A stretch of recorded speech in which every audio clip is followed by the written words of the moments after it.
Students, good morning all of you. Dear students, आप सभी लोगों का एसएसटी क्लासेस में स्वागत है। मेरे प्यारे विद्यार्थियों, आप जैसा कि आप जानते हैं संडे के दिन कुछ हमारा अलग स्पेशल साइंस फैक्ट से होता है या किसी दूसरे सब्जेक्ट के फैक्ट से होता है। तो आज भी कुछ ऐसे ही है। तो आज का जो मेरा टॉपिक ये है कि किसी भी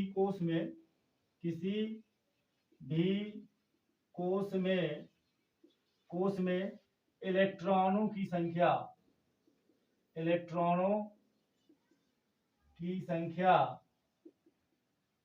2n स्क्वायर ही क्यों होती है। आप पढ़े हैं, ठीक है ना, क्लास 9-10 में और ऊपर भी पढ़ते ही हैं। तो हम ये नहीं कहते आपको पता नहीं हो, शायद बहुत से स्टूडेंट्स को पता हो, लेकिन कुछ ऐसे भी स्टूडेंट्स हैं जिनको इसके बारे में डीपली नॉलेज नहीं है, सिर्फ ऐसे रट लिए हैं। तो ये आपका प्रॉब्लम आज हम चुटकी में दूर करेंगे। आपको बिल्कुल कहीं पर कोई घबराहट या परेशानी नहीं होगी और बड़े ही आसानी से आप इसको समझ जाएंगे, ठीक है ना। तो कहीं मत जाइएगा, छोटा सा टॉपिक है, ज्यादा समय नहीं लगेगा, आपका ज्यादा समय नहीं लेंगे। चलिए आते हैं टॉपिक पे। तो देखो क्या है, अब देखो ये होता है किसी किसी कोश में किसी किसी कोश में किसी कोश में कक्षक संख्या बराबर होता है 2। सॉरी, कक्षक संख्या बराबर होता है n स्क्वायर। कक्षकों की संख्या बराबर कितनी होती है, n स्क्वायर। और ठीक है, इसके बाद में एक कक्षक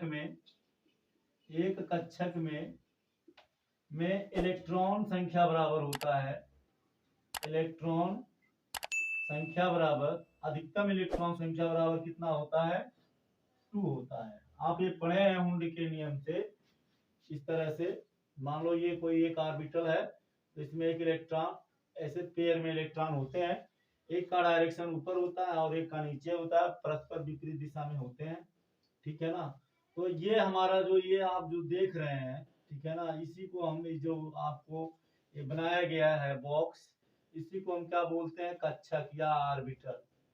तो किसी भी कोश में कुल कितने कक्षक होते हैं, n स्क्वायर होते हैं।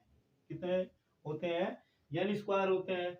और एक कक्षक में कुल कितने इलेक्ट्रॉन होते हैं, 2। तो अब यहां लिखिए, इसलिए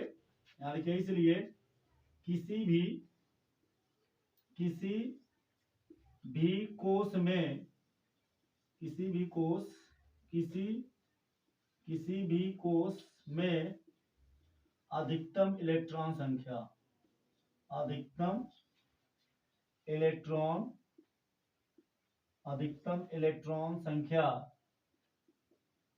बराबर क्या हो जाएगा, उस कोश में कुल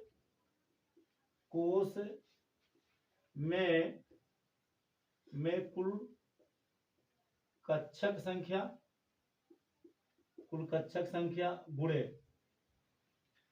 देखो, हमें किसी भी कोश में इलेक्ट्रॉनों की अधिकतम संख्या निकालनी है, तो क्या करेंगे, पहले हम देखेंगे उस कोश में कितने कक्षक हैं, ठीक है। उस कक्षक में, अब ये कक्षक में कितने इलेक्ट्रॉन हैं, तो कुल कक्षकों की संख्या में एक कक्षक में उपस्थित इलेक्ट्रॉन की संख्या से क्या कर देंगे, गुणा कर देंगे। तो उस कोश में कुल कक्षक संख्या गुणे एक कक्षक में, उस कोश में कुल कक्षक संख्या गुणे एक कक्षक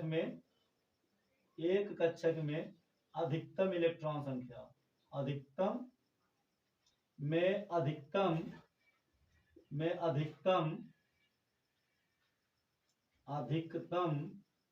इलेक्ट्रॉन संख्या, ठीक है ना। अब देखो, इतना बात समझ में आ गई। किसी भी कोश में अधिकतम इलेक्ट्रॉन संख्या बराबर क्या होगा, उस कोश में कितने कक्षक हैं, ठीक, और उस एक कक्षक में कितने इलेक्ट्रॉन हैं। तो कुल कक्षकों की संख्या में एक कक्षक में उपस्थित इलेक्ट्रॉन संख्या से मल्टीप्लाई कर देंगे, आंसर हमारा आ जाएगा। तो किसी भी कोश में, ठीक है ना, कुल कक्षकों की संख्या कितनी होती है, n स्क्वायर। तो हो गया n स्क्वायर गुणे एक कक्षक में अधिकतम इलेक्ट्रॉन संख्या, एक कक्षक में उपस्थित, यहाँ हम भूल गए थे, लिख दे रहे हैं। एक कक्षक में उपस्थित अधिकतम इलेक्ट्रॉन संख्या, तो एक कक्षक में अधिकतम कितने इलेक्ट्रॉन रह सकते हैं? 2। तो हमने 2 का गुणा कर दिया, तो ये हमें क्या मिल गया? 2n square. तो डियर स्टूडेंट्स, ये हमारा फाइनली रिजल्ट आ गया। क्या आया? यहाँ से आप देख सकते हैं, किसी भी कोष में उपस्थित इलेक्ट्रॉन संख्या बराबर 2n स्क्वायर आ गया। कैसे आया इसको आप यहाँ से देख सकते हैं, ठीक है ना। हमने आपको समझाया उस कोष में कुल कक्षक कितना है, अधिकतम कितने कक्षक हैं, और एक कक्षक में अधिकतम कितने इलेक्ट्रॉन हो सकते हैं। हमने गुणा कर दिया, एक कक्षक में अधिकतम इलेक्ट्रॉन संख्या 2 हो गया, और एक कोष में कुल कितने कक्षक हो सकते हैं, n स्क्वायर हो सकते हैं, तो कुल कितने इलेक्ट्रॉन हो गए, 2n स्क्वायर हो गया। सो गाइज, ये हमारा टॉपिक यहीं पे खत्म होता है। वीडियो आपको कैसा लगा जरूर कमेंट करके बताइएगा, और आप लोग बस अपना प्यार स्नेह ऐसे ही बनाए रखिए, और जो आप लोग अपना प्यार स्नेह दे रहे हैं बस ऐसे ही देते रहिए। Thank you so much. जय हिंद।